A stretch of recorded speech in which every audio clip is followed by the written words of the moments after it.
اتر پردیش میں دینی مدارس کے تعلق ایک اچھی خبر ہے۔ مدارس کے مستقبل پر ایک اہم عدالتی فیصلہ سامنے آیا ہے۔ الہ آباد ہائی کورٹ کی لکھنؤ بینچ نے شروستی ضلع میں انتظامیہ کی جانب سے بند کیے گئے تقریباً 30 دینی مدارس کو فوری طور پر کھولنے کا حکم دے دیا ہے۔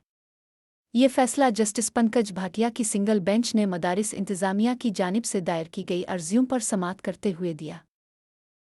مدارس کے وکیل نے عدالت کو بتایا کہ یوگی حکومت نے بغیر کسی مناسب قانونی کارروائی اور متاثرہ فریق کو سنے بغیر مدارس کو بند کرنے کا حکم جاری کر دیا تھا۔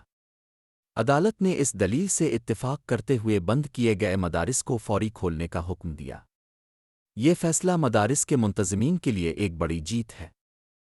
واضح رہے کہ کچھ فرقہ پرست طاقتیں مدارس اسلامیہ کو بدنام کرنے کی سازش کر رہی ہیں، اب وقت آ گیا ہے کہ انہیں قانون کے مطابق مؤثر جواب دیا جائے۔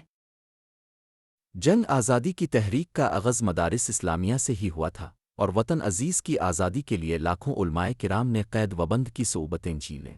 مالٹا اور کالا پانی میں ناقابل برداشت سزا کا سامنا کیا اور جان نثاری و سرفروشی کی ایسی مثالیں قائم کیں جن کی نظیر نہیں ملتی۔ اس اہم خبر پر اب کی کیا رائے ہے؟ کمنٹس میں بتائیں اور مزید تازہ ترین خبروں کے لیے دکن فائلز چینل کو سبسکرائب کریں اور بیل آئیکن دبانا نہ بھولیں۔